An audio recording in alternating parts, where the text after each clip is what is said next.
29th at 8 p.m. Eastern. In the wild world of the ATPA, the four-wheel drive truck championship is on the line. Well, me and my teams worked real hard this summer, and we had one bad weekend down at Saluda. Got a little bit behind. I guess, you know, it'd be a tremendous win and today, and also to pull out this victory for me and the team. And I don't know, it's going to be a tough one. We're down Galen 14 in the four-wheel drive modifieds, 7 placings. We got to beat him by 8 spots to get it. Tough one to do. We're going to try. We're ready. Tommy is several points behind, but anything can happen. I mean, all I got to do is pull out of there and blow a tire or do something freaky, and, you know, he's right on me. So anything can happen. And the same thing can be said for unlimited super stocks.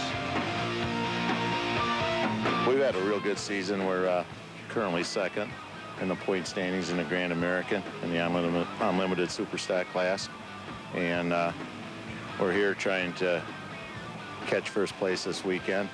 And if we're lucky, the other guy has a little bit of a problem, we'll probably fare pretty well. But we've had a couple problems over the season, and it's hard to make up points. Yeah, it'd be a real honor to be able to win this, but Joe's only like 16 points behind, and we'll have to have a good night tonight and tomorrow night to be able to win it. And the season started off, we had a DQ at Arcola at the first of the year, and then things have picked up since, and we've been running real well, and this is a real tough bunch of tractors. It's the best supers in the world, you know, and I'm just honored to be here. But things are entirely different in super modified. It's all but wrapped up. There's a point spread between first and second by about 20 points, and from second to third is probably another 20 points right there. So we're pretty much locked into second no matter what happens tonight. We still want to do good and we still want to win, but it just takes a lot of pressure off here. And the way the weather is, we may not have the, you know, the best track for everybody to have a fair shot. It just depends on what Mother Nature does.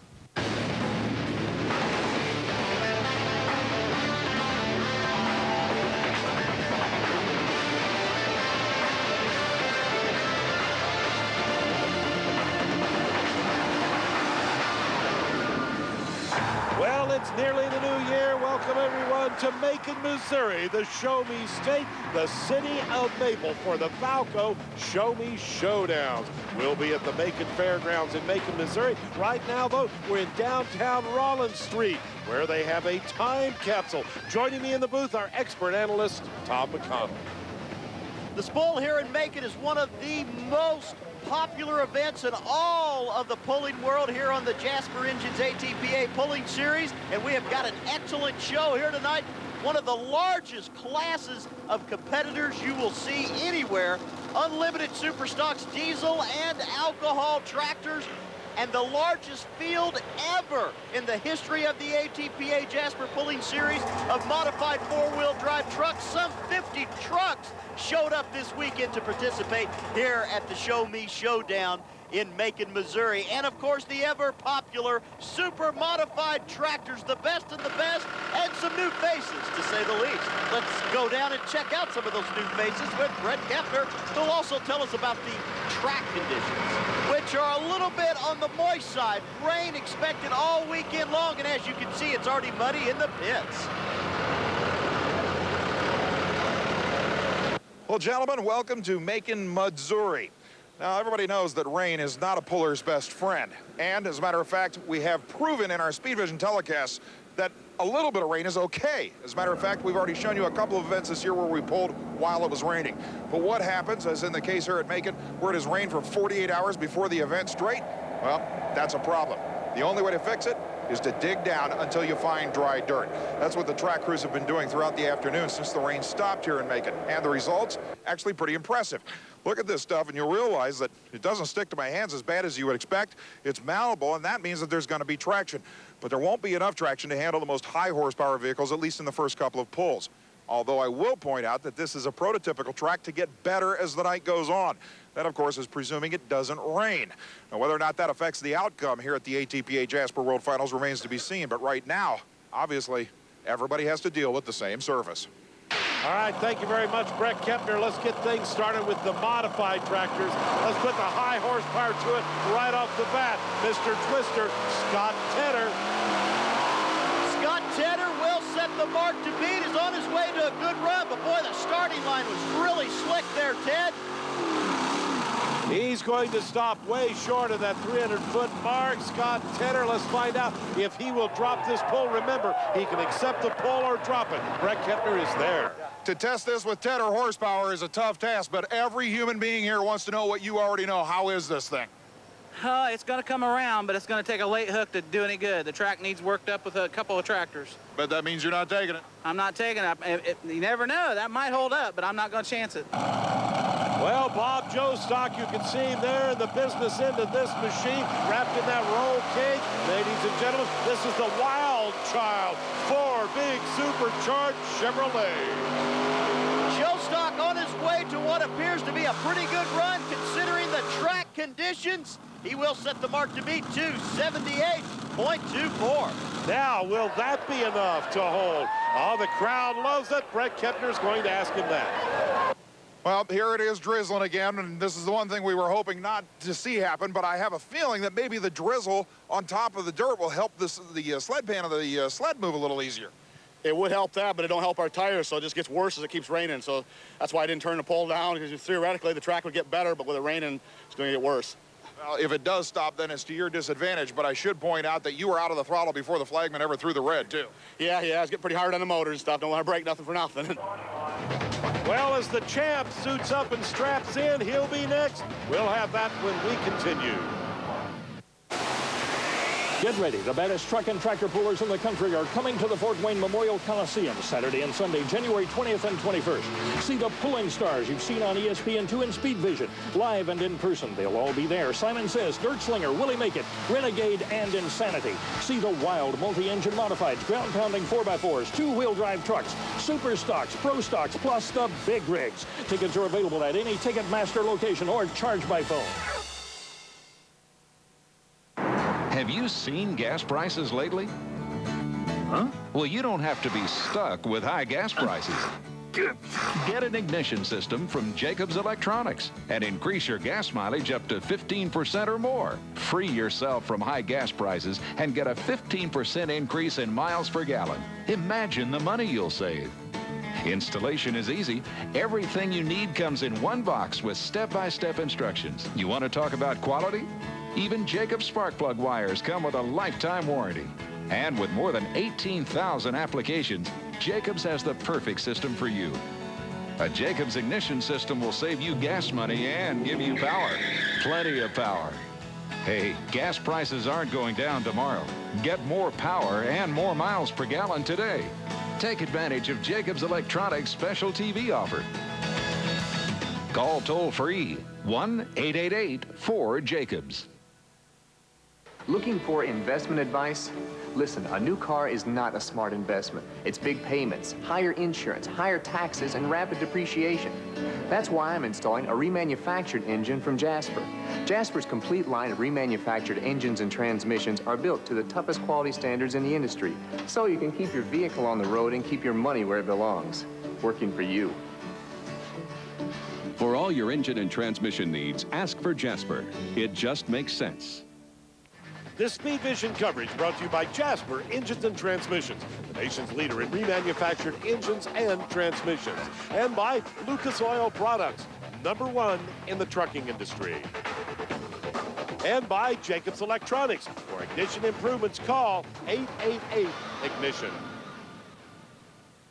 As we said, the champ was suited up. He pulls down his visor on that helmet right now as he gets ready with the Dirt Slinger. Ladies and gentlemen, this is Bill Leicester. Bill on his way to what appears to be another picture-perfect Bill Leicester Dirt Slinger run. No surprise there, Ted. A full pull. Full pull plus 327.11 feet. Are you kidding me? And look how hard he was spinning coming off the line in the replay. The starting line has almost no traction at all. It's going to really take a good driver to get the momentum out of the starting line. But once you get past that, the track, considering the circumstance, seems somewhat decent. You know, you think back to the beginning of the season and all the nightmares you had to endure about the Hemi engines and everything else. Now here it is, raining, freezing in Missouri, the last event of the year, your points leader. Did you ever think it would come up to this? No, it's nice to go out winning, though, Brett. You know, that's what we came here for. Tom McConnell's built a fantastic circuit, getting Jasper engines in here to sponsor things, and Lucas Oil and Valco Products and Jacobs Electronics. And, well, my sponsors, Tristler Seed Farms, and Mike Sage helped me a lot with this tractor and this design, and it's great to come out and full pull. There'll probably be a couple more, and I'm glad it quit raining. Maybe everybody will have a fair shot, Brett. Well, we'll find that out as Don Nelson hooks up. Brett Kepner earlier this afternoon awarded our best engineer. You know, throughout this season, it's been our privilege to bring you some of the most magnificent pulling machinery ever built, courtesy of our Jasper Engines Best Engineered Award at each and every ATPA Jasper pull. And it's pretty unusual when somebody debuts a brand new, untested machine at the very last ATPA event of the season. But folks, we're here to bring you what could be the most engineered tractor ever designed. Take a look. A brand new machine, not even painted yet. Supercharged aluminum Chevrolet in the back, and in the front, a first for a modified. Yes, friends, that's a real live International Harvester 6-cylinder twin turbocharged power plant in the front. Nobody's ever created a combination anything like this tractor in the past, and one close look shows that every single aspect of this tractor is flawless, including what may be the most billet work ever performed on a single vehicle. Dan Nelson towed this tractor up on an open flatbed trailer from Texas to make this final ATP event of the year, and the looks of the people around it simply indicates that everyone is dumbfounded. An absolutely amazing display of engineering, but where in the world did the original concept come from? Brent Long and Von Bauer really wanted me to try it, and I just got to thinking about it and talking with Brent, and we put it together. Now was it Brent's idea? Well, Brent had the rabbit in the hat, and I figured I'd see if we could pull it out and make it work. How long in construction? This chassis started construction in February of this year. So it's been almost all season. Yes. Now, is there an inherent difficulty in hooking up what appears to be an unlimited superstock type engine and a supercharged V8? Well, time will tell. We don't know. We're gonna just make a run and see what what adjustments need to be made on clutches and RPMs, and it's going to be trial and error. Everybody's kind of spooked of doing something a little different, you know, and then where it fits into the rules, whether we classify this engine as an automotive engine or whether we classify it as an industrial engine and stuff. Of course, we want it classified as an automotive engine. You know, it goes up and down the road in the same type of, 2-ton truck that the 427 Chevy does. So that's the way we look at it. But, everybody's got a point of view. The billet machining, I presume, presented all kinds of new problems in mating it up with the Chevrolet, didn't it? Not really, because it just sits by its own. It's got its own clutch and its own, clutch pedal, and the Chevrolet is going to run just like it did before in his other mod, on a drop box, and it's not got a clutch pedal. So we got some learning to do about this deal, getting them both to work together and come up together with the throttles and stuff, and it'll be interesting to see just how long it takes us to figure it out, but I think it'll be fine. Boy, huge twin turbochargers on the front of the Texas Bullwhip. The motor on the front is almost identical to Joe and Arnie Kwiatkowski's Wild Thing, so keep that in mind. Just take a listen to it. Well, he lifted off the throttle there, a little pause, and that's all he needed. He dropped her back down, only 211 feet for the maiden voyage of the Texas Bullwhip, a different way to do it. Now, back to traditional modifieds, Jeff Paulson with the Midnight Thunder. Jeff on his way to a good run, but gets a hold of the track, off the throttle, on the throttle, on the brake, off the brake, and a blower belt comes off. Jeff Paulson will come up short, but for a while there, he was on his way to a good run. And as Dave Snyder winds his up, let's go to Brett Kepner. Anybody who gets back on the throttle with a front end looking like that has my vote for the Determination of the Year award, my friend. Well, it's the last event of the season. We're trying for the points. I got Muffy right on behind me. I was hoping to do good. I figure if I picked it back up, it wouldn't make any difference. But, well, it didn't work. Now, you're not in LaGuardia, folks, and yes, that is the sound of a jet engine. This thing is called The Legend Lives On. It's not on fire. That's the way it makes its power. These are turbines. Dave Snyder doing the driving. Of course, anyone that knows pulling knows that this tractor was once owned by Art Arfons and called the Green Monster. 255.05, a surprising run. Just can't get a hold of the track, but Ted, the rain is starting to come down and make a difference. Well, Tom Morsey from Taylorsville, Kentucky will probably be one of the last pullers before the officials stop everything. Boy, look at that tractor spinning. All 4 engines, though, hooked up, making a lot of power. Ted, the starting line has just totally gone away. It's sprinkling rain, but the officials have yet to call it, so we're going to pull it as long as they let us. 2:41 even. For Tom Morsey, as Wayne Creech checks out the track, or lack thereof, we should say. We'll be back. Is your automatic transmission slipping or hesitating? Is it leaving a mess on your garage floor? Well, before you spend big bucks at the transmission shop, try this. Lucas Transmission Fix. It stops transmission slip. It also cleans and lubricates sticking valves to reduce rough shifting. Plus, it completely stops most seal leaks. It's also the perfect preventive maintenance product for any transmission. Lucas Transmission Fix. Try it. It works. Over the years, I've seen a lot of engine products, but one really works. It's Valco's Tube Grip Sealant System. You see, before, when you needed an engine sealant, it was complicated. Now with Valco, it's easy. One silicone, so you've always got the right one for the job. And with the Tube Grip, you can put your silicone right where you want it, faster, so you save time and money. Valco makes it easy, so your car's on the road, not on the rack.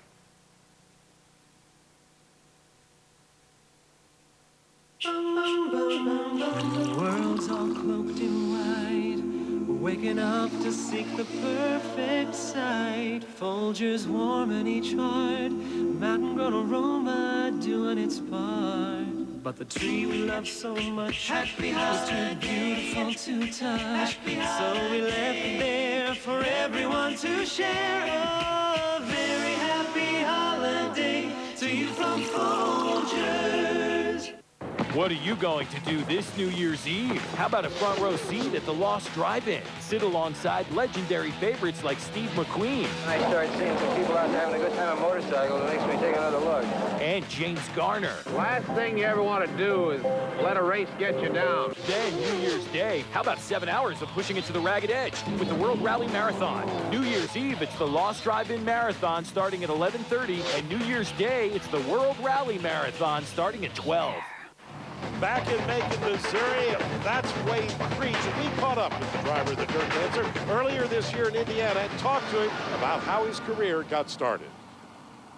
My career is it's varied and comes from a number of different areas. And I did grow up on a farm here in Indiana. And after graduated from high school, we went on to college, and I got a teaching degree and taught high school. I taught psychology and United States history for about 5 years. And after that, an opportunity to join a Fortune 50 company, Dana Corporation. They're a varied company in the vehicle aftermarket and OE market. And I did various management jobs with that company for nearly 20 years, and a lot of it was involved in the product and planning areas, which allowed me to stay in touch with cutting-edge technology in a lot of the engine parts areas and rings and bearings and gaskets that the company's involved in.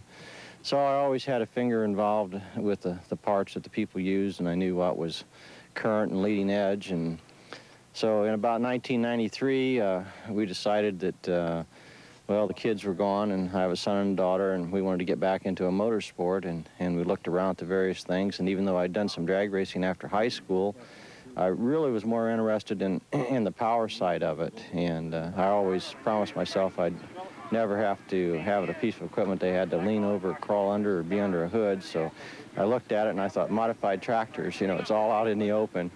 And so we made a decision to get involved in that at that point in time. And after leaving Dana Corporation, as we've been pulling, I taught some college. I've taught psychology and marketing courses in some of the local community colleges here. And through all the contacts that I had through the years, it has led itself into a business where I do marketing research and analysis on an independent basis. And it's really turned out nice because it does give us the time to go pulling, particularly in the months of July and August. Quite a few years ago, when my children were little, I became involved with some of the deadweight pullers in their organization as a secretary and doing the stats and stuff for them, and it just grew to the point that that I drove a single-engine modified for a while, and that was pretty exciting, competing against the men, and once in a while, you know, winning one or getting right near the top. So it just grew there to where it was a family thing at that point in time, and just went, and every weekend we were pulling. I think the biggest challenge in the sport is trying to learn how to read all the variables. We talked before about it wasn't always horsepower that was going to win, because in pulling you have many, many variables that enter into it. The pulling surface itself can change as the pull goes on, and you have to learn how to read that. You got to find the best spots in the track. Is there a road being built? Is the track going away?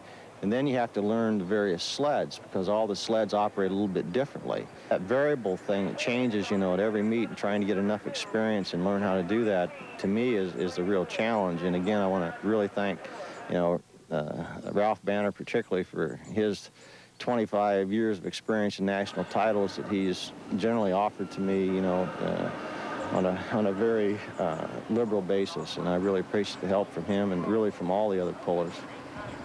In the sport of pulling, particularly, I think with the modifieds, where you have, you know, so much horsepower, you know, some of the engines are producing, even in our class with our 871 blower restrictions, are producing, you know, close to 2,000 horsepower an engine. So it gives you quite a rush, you know, to crawl in the tractor and be sitting there and ready, and when a flagman tells you to go, you get things turning and get right with the program, and when you drop that throttle on, you know, nearly, you know, 7,000 to almost 8,000 horsepower, it's really exciting. Well, twice he's been the bridesmaid. There's a good look at the man you just met in depth, Wayne Creech and the Dirt Dancer. No starting line left as the rain comes down. This is usually one of the best tracks in America, Ted, but when Mother Nature lets the rain fall, it changes the dynamics of it oh so much, as Wayne Creech was talking about earlier. Wayne, by the way, will come in second at this point, 284.10. Of course, the full pole is where Bill Leicester is at this point, your current leader and your Jasper Engine points champion, as we check out James Martell, who is in a battle in the point. A little bit lower down, he and Jeff Paulson are fighting for that Jasper Engines money. Boy, notice the different arrangement on the engines there. Two of them in front to back, and then two of them turned sideways on the tractor. Everybody has a little bit of a different idea of how you should arrange these four engines. Now, Scott Tedder and the Mr. Twister's up next. He used that same engine arrangement, except he has two of them outboard. Scott on his way to a very good run. He's got it balanced good. He could. No. Not even gonna beat Creech. Good enough for third at this point, though. 278 and change. A very good run, but the track is just so funny. We check out Jack Gilbire, who's running 3 Hemis. Now he's running the 1471 Superchargers. On his way to a good run, but ho, touching the out-of-bounds line. Disqualified. For a season that started out with a lot of unknowns with that tractor, you've accomplished an awful lot. Well, Mother Nature wasn't very nice to the rest of the class. I think the track went away and it was getting a little hard down there for the pullers, but it's nice to go out winning, Brett. And I should point out that with the Hemi aspect, you know, let's face it, you didn't make any friends this year with that, but you proved a lot. Yeah, we proved, but we got other tricks. There's more than just Hemis. Those Hemis are getting old that's on there, so we feel pretty fortunate and glad a lot of fans come out to watch this show. They're really trying here. The people's really trying, and you know, Jasper's got a wonderful series going here that Mike Chastain put together with these guys, and Jacobs Electronics and Lucas Oil and Valco. We want all the fans to support these people because we try to support them because that's helping tractor and truck pulling, and we want everybody to support these people. Well, they've got a true veteran and a true champion as a points winner this year, my friend. I want to thank my sponsor, Tristler Seeds, and Mike Sage of SCS, and my good friend Merle Kimmel here. They work a lot of hours behind the scenes. Step up here, Merle, and David Hicks at home, my son and family. It takes a lot of people, a lot of fans to do this, and I'm just real appreciative that we had this opportunity, and it's wonderful to win. A true champion indeed. Here's the way they finished up. Bill Leicester with the full pull right there. We take a look at all the way down through 10th place. And the final point standings, our champion, ladies and gentlemen, will be Bill Leicester. Congratulations to him and his dirt slinger. Now we'll take a break. The four-wheel drives are in line, but will the rain hold off? Hang on, we'll let you know on the other side.